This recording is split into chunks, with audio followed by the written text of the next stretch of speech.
Hi and welcome to the class of ordinary differential equations. In this class, we are going to talk about the Lambert's law of absorption. So in the previous classes, we talk about the Newton's law of cooling and some problems on the free fall motion. So now we are going to talk about this Lambert's law of absorption. So basically, Lambert's law is about the radiation that passes through a medium, and part of it is absorbed by the medium. So the farther the light travels in the medium, the more it is absorbed.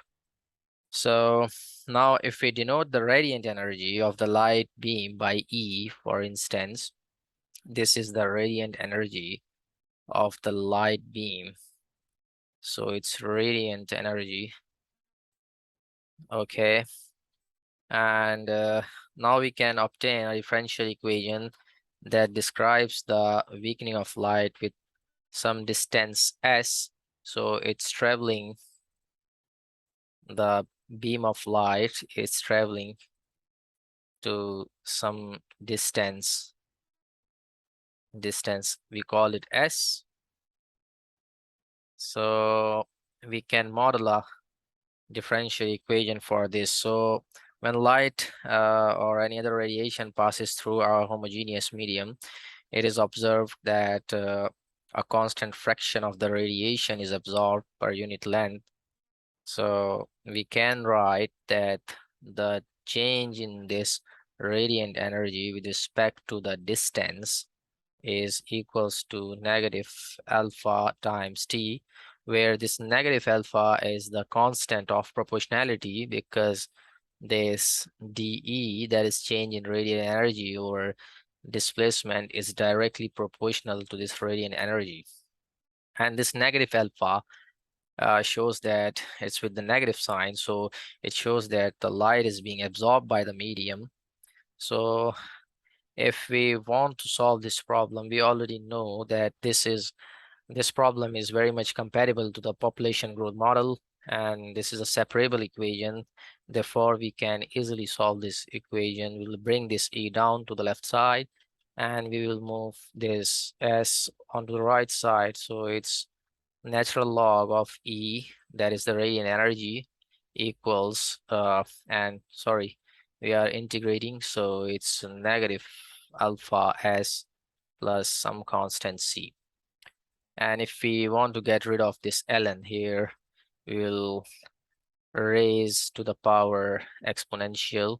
That is the base of the natural log, so it works as an anti-log here. So we will get E equals e to the power negative alpha s times e to the power c. And then this e to the power c is some constant, so we call it a. That's why we get E equals a e to the power negative alpha s. So this is the equation for this Lambert's law of absorption. So it's pretty simple.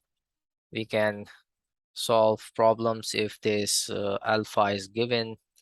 This is a constant, and using some initial conditions, we can do that.